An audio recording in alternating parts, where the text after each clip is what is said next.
Pemirsa, Anda pasti kenal dengan Zarima Mirafsur, wanita cantik yang pernah kondang sebagai Ratu Ekstasi dan hingga kini masih menjalani hukuman di Lembaga Pemasyarakatan Wanita Tangerang. Sejak di penjara 2 tahun yang lalu, boleh dibilang sosok Zarima nyaris tidak pernah sepi dari gonjang-ganjing. Pendek kata, selalu saja ada berita mengenai Zarima. Begitulah memang. Setelah beberapa waktu lalu sempat diberitakan bahwa anak yang dilahirkannya disinyalir merupakan hasil hubungan gelapnya dengan salah seorang perwira tinggi di Mabes Polri.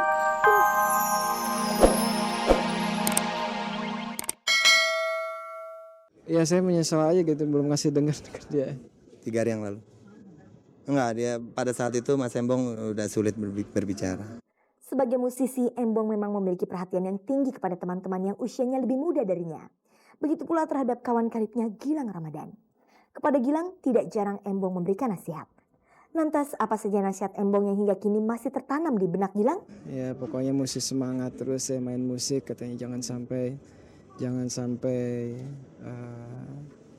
berubah haluan gitu, jadi nggak main musik katanya. Memang tantangannya berat gitu sebagai musisi, gonjang ganjingnya banyak gitu. Entah terakhir saya mau berkeluarga, dia selalu dari dulu suka bercandain saya gitu. Kamu tuh udah main asik katanya segala macam, kapan ini berkeluarganya? Pas terakhir, nah udah sekarang udah full katanya. Udah full, kita udah sama sekarang katanya.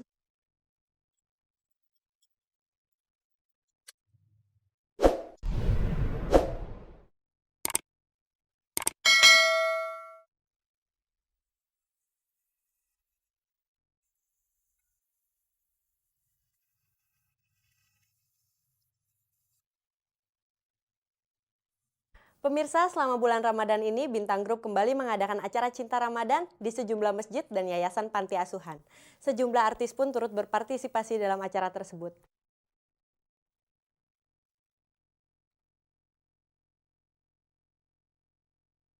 Pemirsa, program Cinta Ramadan 2001 yang diselenggarakan oleh Bintang Group Senin lalu kembali digelar. Acara yang digelar di Gedung Yayasan Darul Aitam, Tanah Abang, Jakarta Pusat itu merupakan kegiatan yang kedua kalinya sejak pertama digelar. Sebelumnya acara serupa juga sudah dilaksanakan di Masjid Al-Musinin, Taman Alfa Indah, Jakarta Barat. Seperti penyelenggaraan sebelumnya, program yang dimulai dengan kegiatan berbuka puasa ini juga diiringi dengan pemberian santunan dan bingkisan lebaran dari Promak terhadap 150 orang anak yatim panti asuhan. Hadir dalam acara itu sejumlah artis ibu kota, di antaranya Deddy Miswar, Tia Ivanka, Komeng, Frida, Rita Dina Kandi, dan lain sebagainya. Sebelum acara berbuka puasa dimulai, panitia yang sebagian besar karyawan Bintang Group itu mengadakan acara ceramah agama, ceramah kesehatan selama berpuasa, serta tanya jawab antara hadirin dengan para artis. Mereka yang berani tampil ke depan tentu saja mendapat bingkisan hadiah dari sponsor. Apa komentar Deddy Miswar dan Tia Ivanka terhadap acara itu? Langsung saja kita temui kedua artis terkenal ini. Yang kayak gini tuh yang ngingetin kita banget, yang nge-charge baterai iman kita lagi gitu. Ada kebersamaan, ada komunikasi dengan mereka, juga bergembira bersama-sama. Buka puasa itu nikmat. Sebagai orang dewasa, baik Deddy maupun Tia Ivanka berbuka puasa dengan anak-anak sepertinya bisa mendatangkan keharuan dan kebahagiaan tersendiri bagi mereka. Maklum, sejak kecil mereka memang sudah dilatih untuk berpuasa. Sekedar ingin tahu bagaimana cara mereka melakukan puasa ketika masih kecil dulu? Aku dari kecil udah puasa tapi setengah hari. Pertama, jadi dulu diajarin puasanya sama mama tuh apa ya? Kalau puasa full saya dikasih duit jajan, gopek. Gitu. Jadi dulu ngejar duitnya. Iya macam-macam, kalau masih kecil ada setengah-setengah, ada di rumah puasa, di luar nggak puasa. Ada yang terang-terangan nggak mau puasa, ada yang ngancem buka nih kan, ini biasa anak-anak. Ya kan? Tapi yang jelas sejak kecil memang harus belajar atau ditanamkan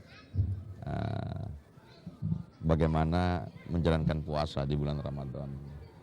Kini apa makna puasa itu sendiri bagi mereka?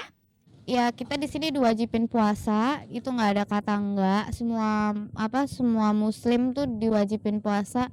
Ya di bulan ini bulan suci gimana sih Mbak? Jadi kita harus berpuasa dalam arti universal ya. Puasa itu bukan sekedar lapar dan haus, ya kan? Tapi juga bagaimana mengendalikan diri, mengendalikan indera dan segala macam, juga mencoba introspeksi.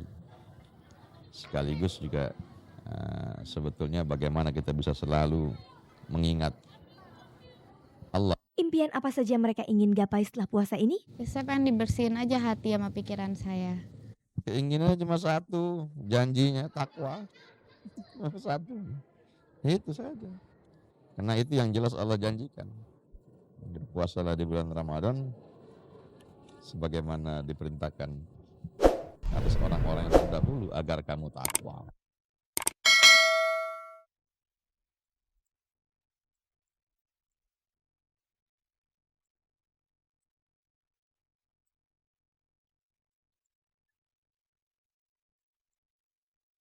Pemirsa, mari kita simak liputan aktual mengenai persidangan Zarima 29 November lalu yang berhasil diliput oleh tim Cek dan Recheck.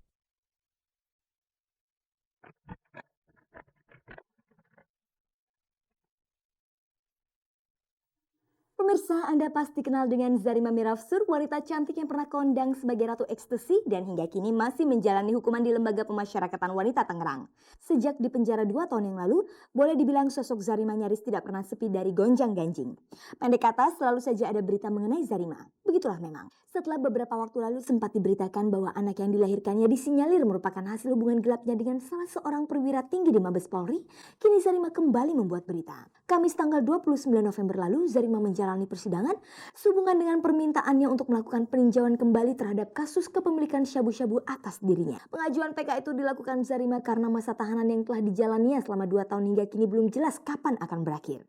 Memang dalam persidangan terakhir kasusnya, Zarima dikenai hukuman kurungan selama 3 tahun.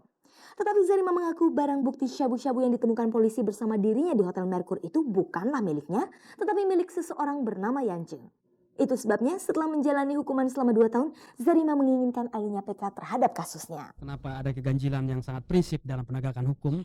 Yance di persidangan mengakui dia memakai, dan saksi kunci yang kami hadirkan pada PK ini itu secara tegas dan jelas yang duduk di samping Yance waktu itu dalam mobil itu melihat ya, menyaksikan bahwa Yance yang menawarkan, tapi Mbak Rima menolak ya, Zarima menolaknya. Nah itu sama sekali tidak pernah diproses secara hukum. Dia hanya diperiksa sebagai saksi. Sampai hari ini nggak pernah diproses. Alasan polisi ya Mas, karena entah ada pertimbangan apa, yang jelas secara hukum nggak pernah diproses gitu. Yang namanya Yance Gustaf Mustamu itu. Padahal dia akui dia memakai itu, di persidangan diakui. Diakui dan memang itu barangnya dia, justru barangnya dia kok malah saya yang malah ditangkap itu. Seharusnya kan saya menjadi saksi ya. Apa sebenarnya yang diharapkan Zarima dengan persidangan peninjauan kembali itu nantinya? Saya mengharap di persidangan ini hakim dapat memutuskan perkara saya dengan seadil-adilnya, karena saya sangat mengharapkan sekali, karena saya sudah 2 tahun di dalam penjara ya. Saya mengharapkan keadilan. Keadilan seperti apakah yang dimaksud oleh Zarima itu? Bener lah kalau nangkep orang atau nahan orang itu yang benar gitu loh. Jangan salah orang gitu loh. Ya nggak mentang-mentang saya public figure, mentang-mentang saya terkenal, mentang-mentang saya bisa jadikan objek, kan jadi saya udah si Zarima aja deh daripada nangkep si Yance. Yance tuh nggak menguntungkan buat polisi misalkan. Ya begitulah, apa yang saya alami itu begitu. Upaya apa saja yang dilakukan Zarima agar sidang peninjauan kembali kasusnya itu bisa berjalan lancar dan berhasil sebagaimana yang diharapkannya? Justru PK ini urgensinya adalah atau relevansi daripada kita ajukan PK kalau kita mempunyai suatu novum ya, bukti baru yang betul-betul itu sangat relevan untuk bisa tergabungnya permohonan kami gitu. Yaitu dengan posisi kita tidak bersalah gitu ya. Ada teman saya yang tertangkap. Ya, teman saya tertangkap itu sebenarnya saya dalam sidang mereka itu saya sebagai saksi gitu loh. Tapi justru saya diputar balikan, mereka sebagai saksi saya didakwa gitu loh. Sedangkan yang hadir, jadi waktu sidang selain saya difitnah ya, saya difitnah itu kan harus ada saksinya. Jadi polisi menghadirkan saksi yang justru diputar balik gitu loh. Justru yang punya barang jadiin saksi. Saya yang saksi jadi terdakwa gitu loh. Karena mungkin polisi saat itu ingin menaikkan pangkat kekuasaannya dia gitu loh. Ngerti kan? Jadi yang seharusnya duduk di posisi terdakwa jadi malah justru jadi saksi gitu loh. Jadi diputar balik gitu loh. Nah, jadi saksi, dan saksi itu dari mereka semua. Mereka yang mengatur gitu loh. Saya seperti boneka aja, jadi seperti boneka. Sedangkan saksi kunci ini, Udin yang mengetahui jelas barang siapa itu tidak pernah diperiksa gitu. Kalau memang demikian, mengapa Zarima tidak berusaha untuk menghadirkan saksi kunci saat persidangan itu berlangsung? Itu kan wewenangnya polisi dan jaksa dan juga pengacara. Saya juga nggak tahu bagaimana mereka ngaturnya gitu loh. Saya cuma bisa pasrah, saya ditahan. Saya punya daya apa? Saya nggak punya daya apa-apa gitu. Kembali ke soal fitnahan, dasar apakah sebenarnya yang membuat Zarima bisa berkata seperti itu? Sekarang begini, saya memang public figure ya. Mungkin saya terkenal, saya public figure. Jadi pada saat itu saya sebagai saksi gitu loh. Yang punya barang itu si Yance gitu. Jadi justru yang punya barang itu dilepas, diproses malah untuk menjadi justru yang sebagai saksi, saya saksi, saya duduk sebagai kursi terdakwa, yang saksi yang dia punya barang justru malah menjadi saksi gitu loh. Jadi kan nggak terbalik gitu loh, kan harusnya yang punya barang kan yang didakwa dan yang ditangkap ya, yang ditahan. Ini malah nggak, malah sebaliknya gitu loh, saya sebagai saksi malah saya yang ditahan dan saya yang ditangkap gitu loh. Selama masa penahanannya, Zarima memang banyak mengisi hari-harinya dengan melakukan kegiatan yang bersifat kerohanian. Hal itu juga tercermin saat menjalani sidang pertamanya.